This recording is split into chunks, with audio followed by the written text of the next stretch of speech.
Les vraies voix Sud Radio, le coup de projecteur des vraies voix.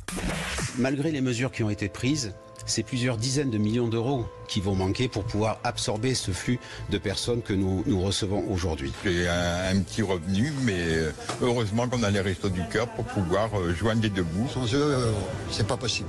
C'est pas possible, l'inflation a trop augmenté, j'ai pas beaucoup d'argent, donc non, c'est très dur. Inscrit la 1317e famille, c'est des chiffres que moi je n'ai jamais vus avant. La 7e économie mondiale ne peut pas tolérer qu'on ne puisse pas nourrir ses enfants. Très clairement, aujourd'hui, ce n'est plus tenable. Et les Restos du Cœur lance, vous l'avez vu, cette 40e campagne avec un 1 300 000 bénéficiaires l'an dernier. L'association entend cette année prioriser les publics les plus vulnérables, donc les familles monoparentales et les enfants de moins de 3 ans. Plus de 9 millions de personnes vivent sous le seuil de pauvreté en France, et c'est selon l'INSEE. Alors parlons vrai, est-ce que vous constatez cet appauvrissement autour de vous? Est-ce que vous craignez un jour de tomber dans la pauvreté? Et à cette question, 40e campagne des Restos du Cœur, agriculteurs, pouvoir d'achat, désindustrialisation, la France s'appauvrit-elle? Vous dites oui à 98%. Vous voulez réagir? Venez témoigner. On attend vos appels au 0826 300 300. Et pour comprendre le phénomène, Jean-Marc Sylvestre est avec nous, journaliste économique. Merci d'avoir accepté notre invitation. Que vous aimez beaucoup, mais j'aime beaucoup. On l'aime tous. Mais je lui dirai encore tout à l'heure. Philippe Bilger.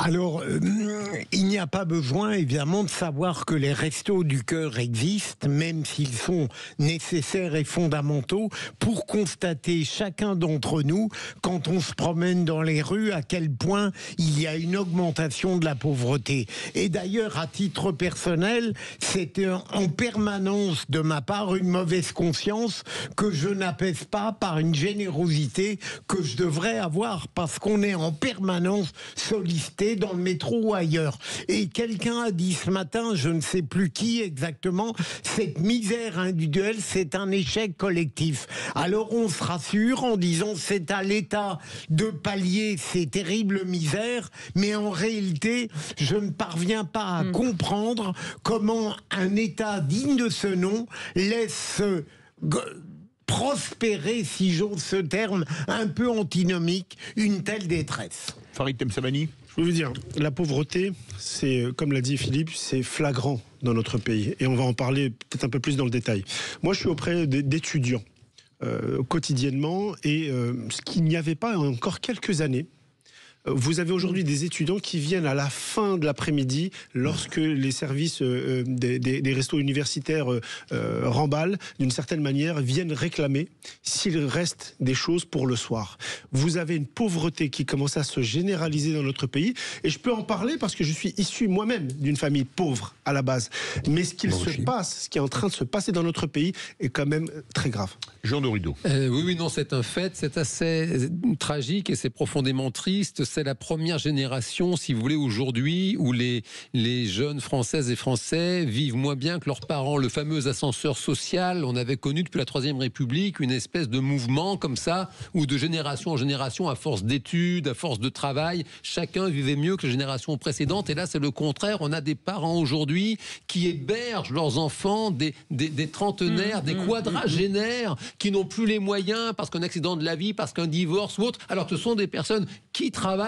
Et il y a un vrai souci, il y a la pauvreté, la misère qui grandit, et il y a aussi toute cette catégorie de travailleurs pauvres, de travailleurs ultra modestes, alors que ce sont des gens qui ont des vrais jobs à responsabilité, qui sont même parfois cadres, et qui n'ont des profs, des professeurs, des gens qui ont le CAPES, qui ont fait des études supérieures, qui avec un divorce n'ont même plus les moyens de partir en vacances avec leurs enfants, doivent revenir vivre chez papa, maman, tellement ils ne peuvent même plus se loger de par leur travail. On a compris. Mais souvenez-vous que c'était la genèse des Gilets jaunes. Oui, on a un invité justement qui est avec nous, Jean-Marc Sylvestre. Merci beaucoup d'avoir accepté notre invitation. La France tombait 25e au classement PIB par habitant. En 91, c'était 11e. C'est une dégringolade en fait. C'est une dégringolade. Vous avez une augmentation de la pauvreté dans les chiffres que l'on voit très nettement à partir des années 2010, c'est-à-dire après la grande crise financière. Le Covid, ensuite, n'a rien ajouté. La crise inflationniste et de l'après-Covid et de la guerre en Ukraine en a également ajouter. Mais il n'y a pas d'augmentation. Si vous prenez comme critère la population par rapport au salaire médian, au revenu médian, c'est-à-dire le revenu qui partage la population en deux, il n'y a pas une très grosse augmentation en pourcentage. Il y a une augmentation en nombre. Pourquoi ? Parce que la population pauvre a augmenté. D'abord, vous avez une population extérieure qui, après la crise financière, vous avez des vagues d'immigration importantes qui ont apporté des contingents de gens qui, effectivement, sont allés par la suite, pas tous, heureusement, au Resto du Cœur et ont été obligés de le faire. Mais la crise du Covid a appauvri les quartiers qui étaient déjà très pauvres et elle a appauvri aussi un certain nombre de personnes âgées. Donc, vous avez une augmentation en nombre, vous n'avez pas d'augmentation en pourcentage. Alors vous me direz, ça résout rien, c'est que la France a encore un contingent de pauvreté qui n'est pas supportable et qui est pas admissible. Alors nous sommes à peu près, mais je ne vais pas vous donner, c'est pas des chiffres pour débattre, nous sommes à peu près au niveau des grands pays occidentaux en termes de pauvreté. Si vous regardez les Anglais, ils ont des taux de pauvreté qui sont bien supérieurs aux nôtres. Les Allemands ont à peu près le taux de pauvreté ou de homeless équivalent, les Américains aussi. En revanche, ce que je peux vous dire, et ça les chiffres sont spectaculaires, c'est que l'assistance à la pauvreté en France est bien supérieure à ce qu'elle est dans les autres pays occidentaux. Nous sommes le champion de l'assistance et de la protection, même de la redistribution. Si tout ça n'est pas suffisant, même si tout ça n'est pas évident. Donc, ce qui explique d'ailleurs la montée des dépenses sociales en France, leur importance, leur difficulté à gérer et leur difficulté à les financer.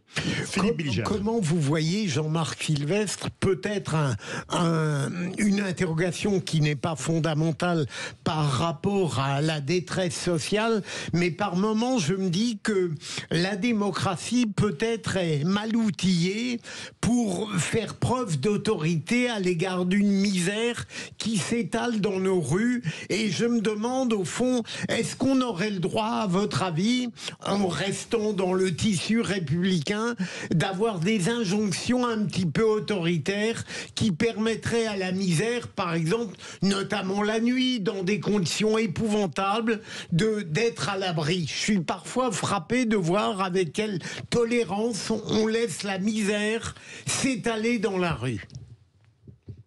Écoutez, M. Bidger, après tout, si elle s'étale dans la rue, on la voit. Je n'ose pas penser que vous imaginiez qu'on puisse la cacher. On l'a cachée, cette misère, pendant les Jeux Olympiques. Non, mais au moins veiller à la mettre. Vous voyez, la nuit, par exemple, il n'est pas normal qu'on laisse des malheureux rester sous la pluie, dehors, alors qu'on pourrait, si on faisait preuve d'autorité, s'ils l'acceptaient, les mettre dans des endroits plus sûrs. Le problème, c'est qu'ils ne l'acceptent pas. Pas toujours.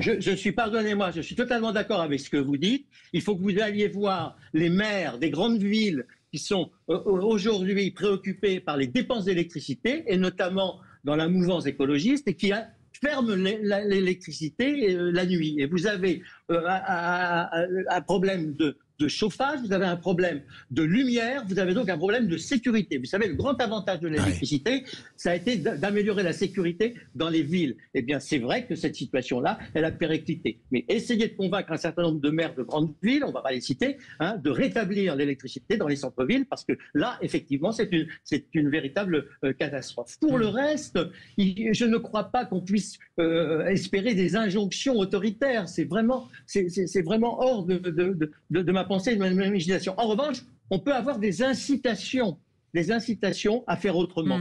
Du côté des chefs d'entreprise, à essayer d'embaucher un peu plus de gens qu'ils ne le font, et puis aussi inciter un certain nombre de gens qui peut-être pourraient travailler, mais qui aujourd'hui sont complètement découragés et sont complètement désolés de le faire. Je crois qu'il y a ce système-là. La démocratie, c'est le plus beau système du monde. Il y a une chose qu'il ne faut pas oublier, c'est que pour pouvoir distribuer ou redistribuer de la richesse que nous faisons, il faut la créer, il faut la produire, il faut produire cette richesse. Or, cette richesse, elle ne se produit pas dans les bureaux d'administration, ou elle se produit dans les entreprises qui créent de la richesse et qui commercent ensuite. Donc, c'est là où nous sommes très faibles.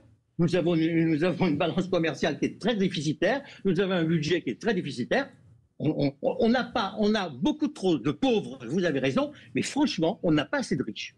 Jean Dorido. Alors justement, j'aimerais poser une question à Jean-Marc Sylvestre. J'ai bien noté que le pourcentage de misère n'augmente pas, c'est en nombre que ça augmente. Pour autant, ces personnes qui basculent, je me rappelle, dans les années 90, il y a eu toute une vague de personnes qui décrochaient socialement parce qu'elles perdaient un emploi. Gérard Jugnot a même fait un film à l'époque, une époque formidable là-dessus.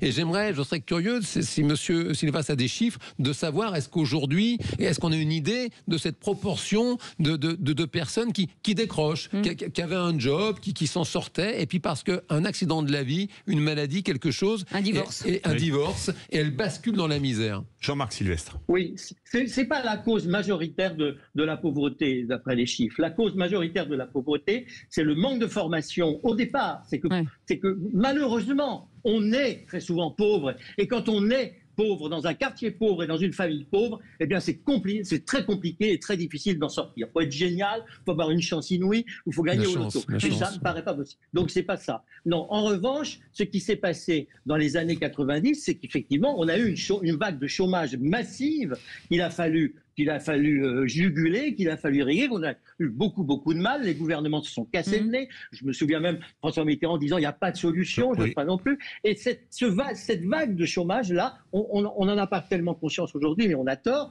eh bien, elle a été jugulée. C'est-à-dire qu'à partir des années 2005, 2007, et puis jusqu'à aujourd'hui, on a réussi à rétablir la situation de l'emploi. Pourquoi ? Parce qu'on a réanimé le tissu économique, on a réanimé la production et on s'est occupé du reclassement. Donc ça a fait beaucoup de bien à la récupération d'un certain nombre de gens.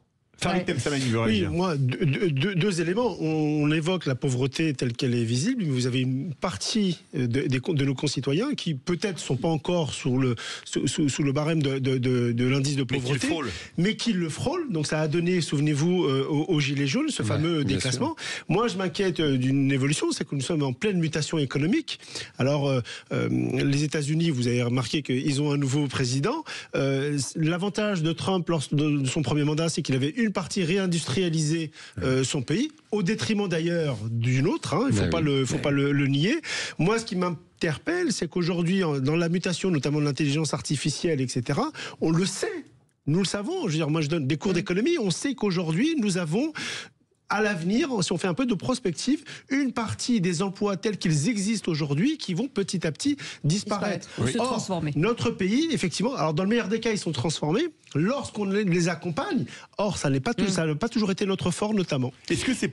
Jean-Marc Sylvestre, si on fait une projection justement sur la formation, sur toute cette frange de la population qui n'est pas reformée, c'est quoi ? On est à 10 ans, à 15 ans, justement, pour retrouver un niveau normal ? Si on au rythme où nous allons aujourd'hui, ou actuellement, on est à plus d'une génération. Hein. Il va falloir une ou deux générations pour pouvoir retrouver un niveau qui soit acceptable. Parce qu'aujourd'hui, on a 1% de croissance à peine, 0,8% de croissance, vraisemblablement 0% de croissance l'année prochaine. On va vraiment pas y arriver. Avec des prix du logement qui sont astronomiquement élevés, avec un certain nombre de choses, notamment l'inflation, l'énergie, etc. Et puis les défis auxquels nous sommes confrontés. On n'en a pas parlé, mais il y a un défi écologique qui pèse énormément sur les budgets et sur tout le monde, et avec des normes qui sont extrêmement chères et qui font que le sentiment d'appauvrissement est fort. Je voudrais mettre simplement un détail que je voulais signaler, c'est qu'il y a la pauvreté, qui est très difficile, qui est facile à montrer, qui est facile à expliquer, on en parle beaucoup, et qui est sur le registre de l'émotion, et puis le ressenti de cette pauvreté. Parce que le ressenti de la pauvreté est très différent selon votre style d'habitation. Être pauvre à Paris, c'est pas pareil que d'être pauvre en pleine campagne. Être pauvre dans le Midi au soleil, comme disait Aznavour, c'est mieux que d'être pauvre dans une ville où il fait froid et où on a du mal à manger. Et aujourd'hui, vous avez des structures de consommation qui vous appauvrissent littéralement.